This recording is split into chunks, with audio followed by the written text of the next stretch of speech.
to change the perspective on that song. Perspective. It's all about perspective, isn't it?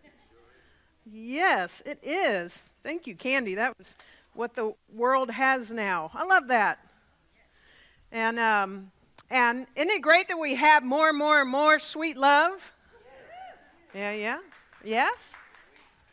Sweet love, this boundless love. And it is. It's all about perspective. And I believe that we all each came here to be that love and to hold that kind of perspective as we walk through our lives. And to be open to that energetic of that love. And I don't know about you, but in order for me to be open, I have to be willing to examine myself. Oh, yeah. Y'all are ready to leave right now. Yes, isn't it nice to be our own doctor and examine ourselves? Oh, there's a mole. Oh, right? And I have to be open and willing to examine myself. And, okay, y'all, sometimes I don't want to. I just don't. I'm like, can I just stop trying to be so conscious sometimes and awake and aware? Can I just have a vacation from being conscious? Y'all have no idea when you actually are around another science of mind minister that practices this really well all the time, too. Sometimes I do. I just want a break. Like, really? I have to examine myself. You examine me. Who else? Y'all are examining me. I'm like, oh, God, could I just have a break for once? And I didn't even get a break this morning. I just want you to know I was in it again on this topic I'm about to talk about. But of course, it's all about perspective. Our belief systems tend to be about our past experiences. They tend to be that way. Not really, our belief systems aren't on future stuff, right? It's all that stuff in the past that's happened. And our perceptions from our own 5, unless you have more than 5, if you have the 6th sense, our 5 senses, yes? And sometimes it's really what I see is going on may not be what's actually going on, but I see it, and therefore I do believe it at times. And it does take us changing and maybe having a different perspective. I love this book. Love is Letting Go of Fear. If you've read it many, many moons ago like I have, I invite you to read it again because it's a new moon. In fact, this weekend, it's, full moon. It's new. And if you haven't read it, get this book and read it. Love is Letting Go of Fear. And Jampolsky, he talks about that he's inviting us not to have tunnel vision and to actually see and consider the whole picture. I call it the holy picture, the whole holy picture of things, right? And that got a clap. I appreciate that, Candy. And this whole holy picture. And to have a different perspective. So I love what he says here. I had some fun lessons that I get to talk about today. Of course, we decided that I'm the one who needs to talk about them.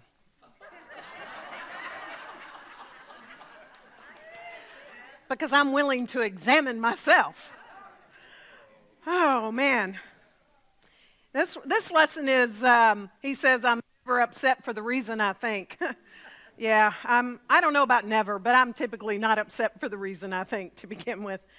And he says, because our physical senses appear to relay information from the outside world to our brain, we may believe that our state of mind is controlled entirely by the feedback we receive. This belief contributes to a sense of ourselves as separate entities who are largely isolated and feel alone in an uncaring and fragmented world. See, we see this. We see all of this, and we tend to believe this. This can leave us with the impression that the world we see causes us to feel upset, depressed, anxious, and fearful. Such a belief system presumes that the outside world is the cause and we are the effect. And he even says it's like backwards, it's upside down, it's outside in, and what we know in the science of mind and our faith and philosophy and the way of life is that we are causal. And this is effect. So it's really from the inside out that the perspective, if we can keep that perspective, that causal effect is going on, and that we're all connected, that even though our senses are attempting to trick us and say that it's separate, we're not. So we are causal and everything is connected, and that means the great news is we actually can, if we want to, and we're willing to examine ourselves, we can be control of our inside, our inner world. I love this quote from the book. He says, we all have the power to direct our minds to replace the feelings of being upset, depressed, and fearful with the feeling of inner peace and love. Oh, let's just have some of that. Can we just have some inner peace and love right now? Yeah, well, that's pretty easy right now. We can do that because right now we're not thrown off. But there are two things, at least for me, that can throw me off really quick. You know, I want you to think of the scene in The Wizard of Oz where, you know, Dorothy has found, I think, the Tin Man and the lion and the scarecrow already, and they're walking through the woods, and they're like, lions and tigers and bears, oh my. Lions and tigers and bears, oh my, right? Well, I have a new one. Triggers and judgment and fear, oh my. Triggers and judgment and fear, oh my. Oh yeah. Did I just trigger you with the word trigger? Some people are triggered by that word. Yeah, so triggers. Watch out. There's a trigger zone ahead. So something happens, someone says something, an occurrence takes place near you, and all of a sudden, bam, there's a trigger, and it pushes our buttons, doesn't it? Anybody not have any buttons installed? I have a few. So it pushes our buttons, and we're highly triggered.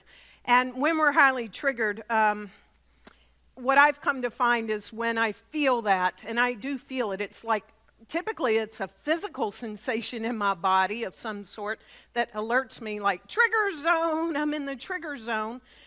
And so when I start to feel that, what I've come to understand is there's probably going to be some truth in here for me as I am willing to examine myself. And so if we're open to that, and we can it can reveal something to us. Eckhart Tolle talks about this, that we can actually have vigilance, make it a spiritual practice, and have vigilance of these trigger moments. You know, if you think about this right now, what are some moments in your life that tend to trigger unconsciousness in you? Just trigger unconsciousness, and what I mean by that, you know, spiritually speaking, is like something's taken over, and it's typically reactive, habitual patterns of thinking and behavior, and we tend to become angry, defensive, moody, or negative. So what, if you just think about it right now, what are some of these triggers for you? Anybody want to shout one or two out? Politics, judgment, being disvalued. Car wrecks. Marriage. Whoa. No one's in that arena that's married. What else? Wait. Finances. Family. Racial discrimination. Misunderstood. So we have a few, don't we? We have a few things that'll trigger us, yes. And so one of the things that I'd like for us to do, if we're willing, is to begin to start taking mental notes like this. We know what they are. Let's start taking some mental notes about things that actually trigger each of us to become unconscious. And by the way, if you don't know, you can ask your spouse or your friend or your partner or someone, and they'll tell you what triggers you. So begin to take notes about these triggers. It's it could be significantly important to do that because as we know, what pushes our buttons, then we can become incredibly vigilant if we want to when this occurs. At the very moment that they arise, and they will, again and again in our life.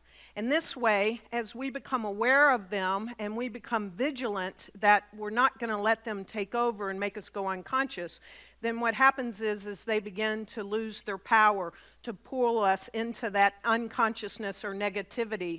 And I don't know about you, but sometimes that can last for a little bit. And I don't mean 4 minutes.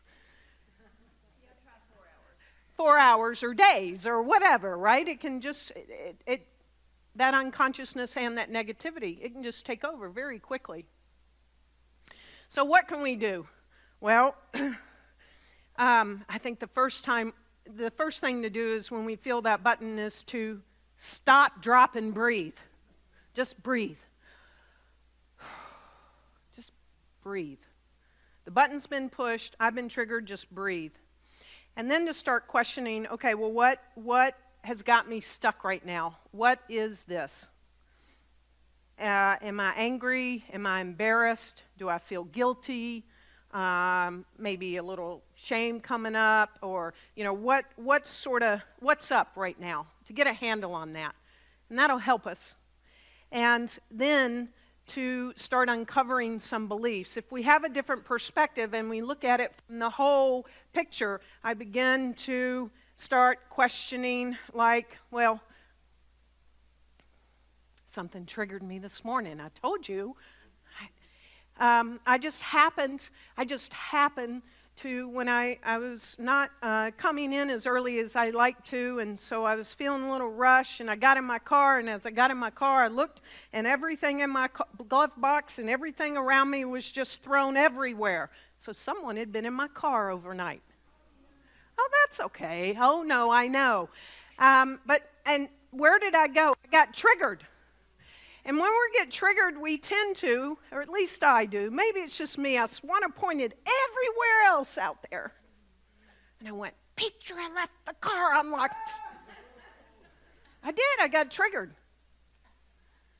And I went to blaming, and I had to go, well, I had to stop, because I'm talking about this. First I stopped and I breathed, and I just looked around, and I'm like, okay, I really don't have time to deal with this right now. And then I went, okay, and I was triggered, and I got angry. I went, I'm angry. Why? Oh, because it's her fault. Oh, she left the car. She used the car to go to Costco yesterday, and she left it unlocked. And, I just started going, I won't tell you all the things I thought really quick. And I'm like, no. And then I went, oh, but is that true? And I went, oh, well, actually, I helped her get the stuff out of the car, and I was the last one in the car, and I had the mental note, when you get upstairs, lock the car. And I didn't. I started looking at the bigger picture and the whole perspective, and I had a different perspective. I'm like, well, are you going to stay angry at Petra? No. Okay. Are you going to? Okay. So I stretched myself. And I got a different perspective. And then I went to gratitude. And I went, well, maybe because the car was unlocked, they didn't smash the window.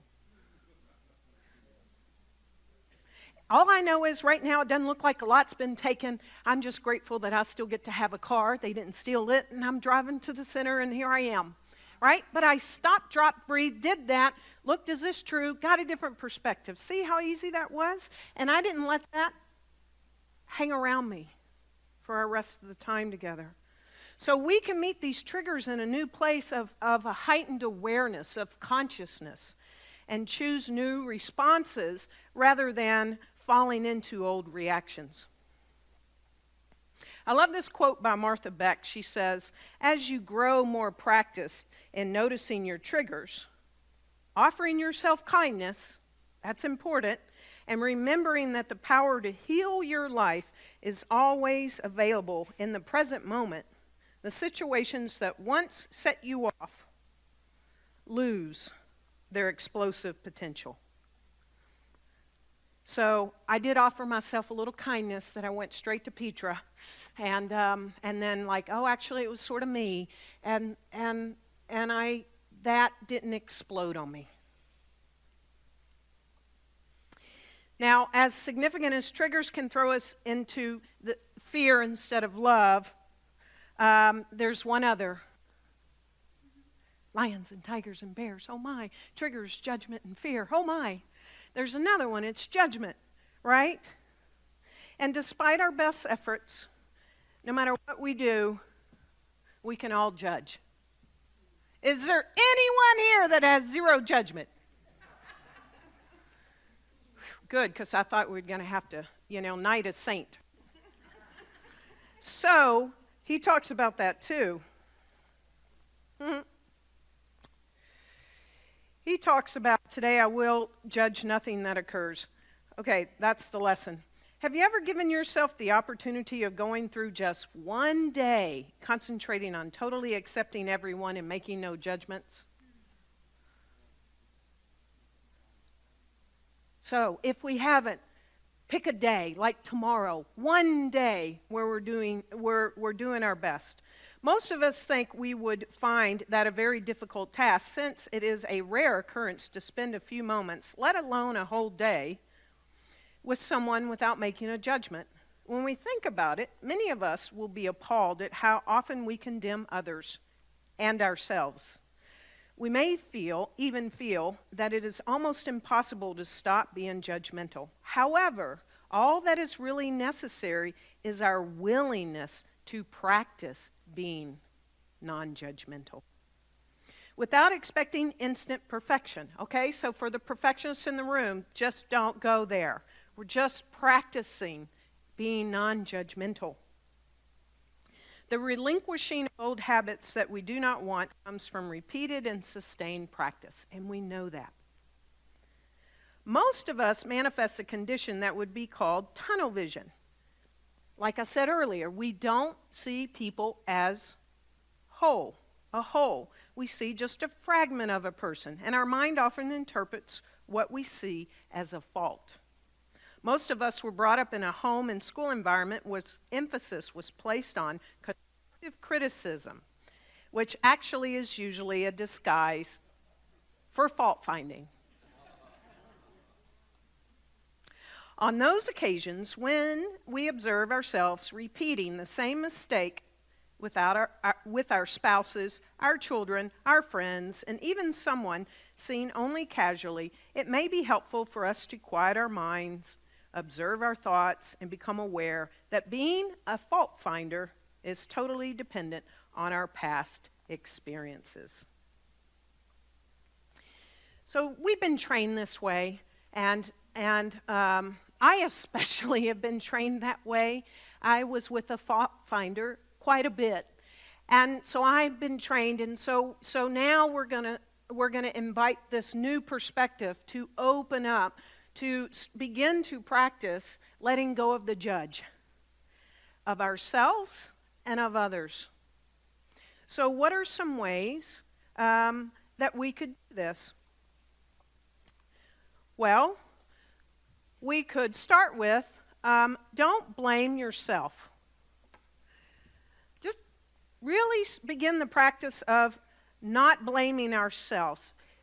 Our brains are hardwired for survival. We know that. Most of the time, a situation can occur where we go to fear, and most of the time, it's not, like Peter said last week, going to cause us death, right? So we get into this freeze mode, this fight or flight, and we're unable to see all these possibilities and the reasons for another's behavior. And we might get a little tight and defensive and judgmental.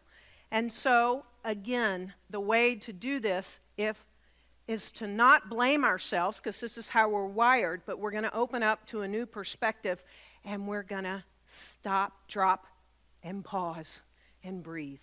So that's number one. Just pause. When the judge pops up its head, first of all, just don't blame yourself that you're judging. Don't start judging yourself for judging. And pause. Okay? So that's one thing you can do, is to pause. The second thing is to be mindful. To be mindful. And to be mindful before you speak, but be mindful before we send a text, be mindful before an email, just be mindful. And to just pause before we act or say, because once it's out of our mouth, it's hard to take it back, isn't it? Once the judge comes out. So inside ourselves, to take that different perspective, we want to try to rephrase that critical internal thought that is perhaps going on and rephrase it into a positive one, or at least one that's neutral. If you can't get to positive, get to neutral. So pause inside yourself, begin to rephrase it, and begin to make it positive. Because after all, we don't know what is the whole thing, what's wholly going on. There might be reasons for whatever we're seeing or witnessing. We don't know what's happening in the other person's life. Third thing, I'm practicing on this. Depersonalize it. Don't take things personally. Depersonalize it.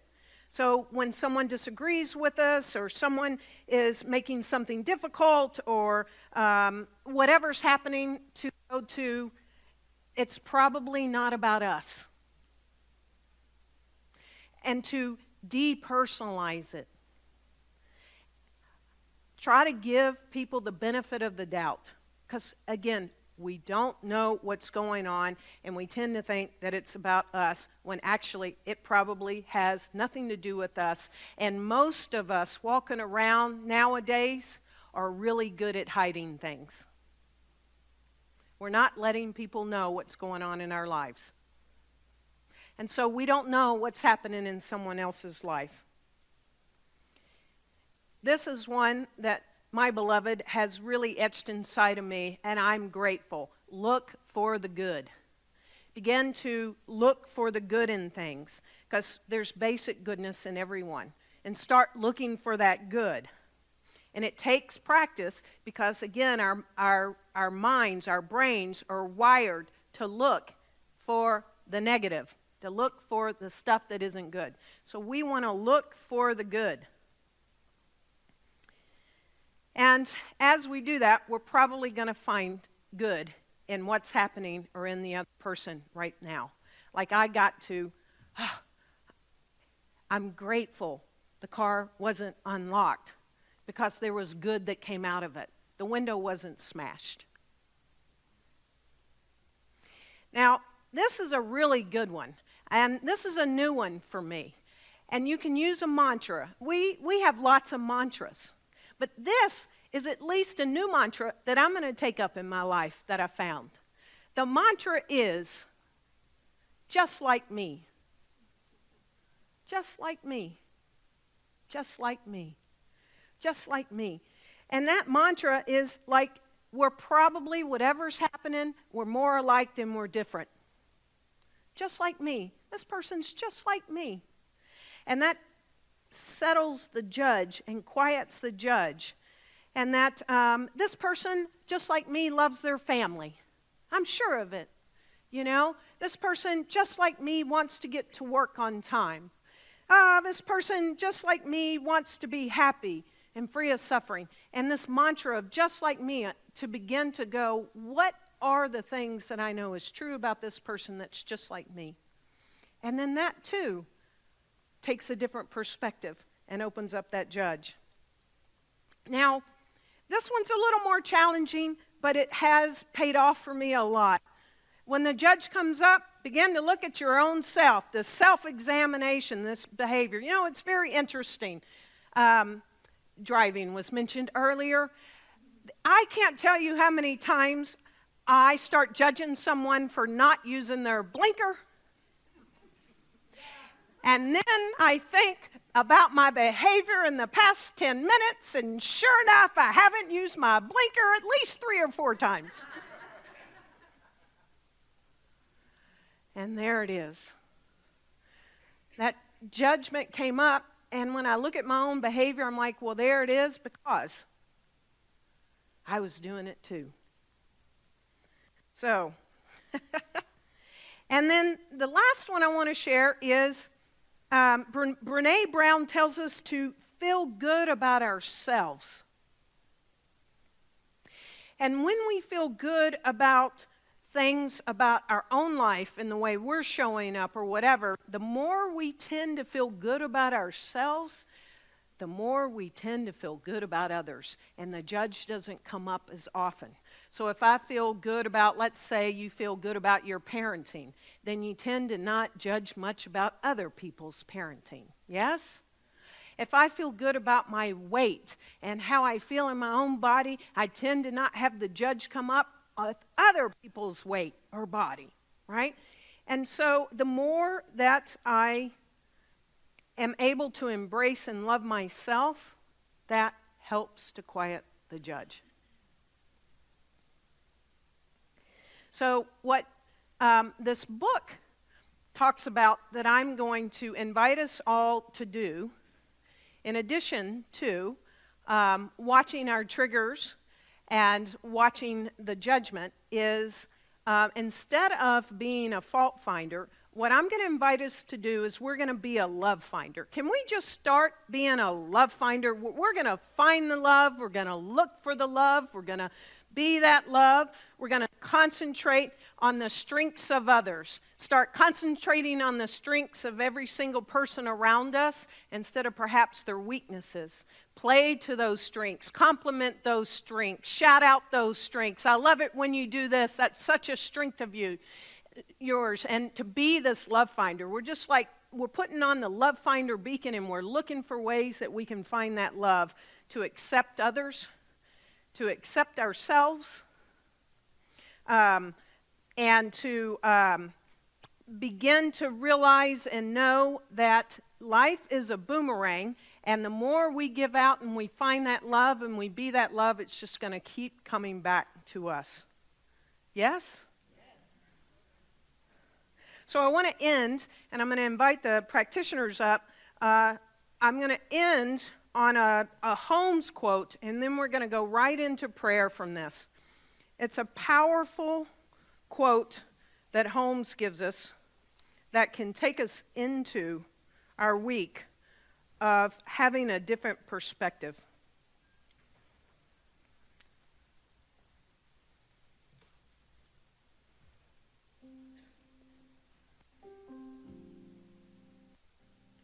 So I invite you to take this into your whole self.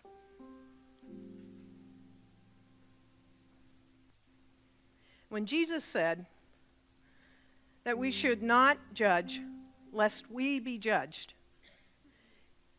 he was stating the action of the law of cause and effect. If we wish a complete clearance from any sense of condemnation about ourselves, we must first be certain that we have released all condemnation of others from our own minds. When we do this, we meet others in a new light, and reaching back of all judgment and criticism, establish a relationship between the spirit that is within them and the same spirit that is within us. For God is one in all people. For God is one in all people. For God is one. One power, one presence, one love. It unabashedly gives to itself. It unabashedly loves itself. It unabashedly supports itself. It unabashedly shows itself in all of its grand and diverse and glorious ways. It need not judge. It need not be triggered. It need only be the love that it is. And as I know this love, as God, as Spirit, the universal present, I know this love as me. And as I know that that is what I am, I know that is what you are. And we are bound together collectively in this universal love, this unconditional love that unabashedly gives to itself fully and freely. And so it's in this moment that we each within ourselves can uninstall that trigger button, take up a new perspective, look at the whole of the situation, circumstance, person. Look at it from the eyes and the ears and the senses of love, and be causal from within. It is at this moment that we can choose to lessen the judge of ourselves and others,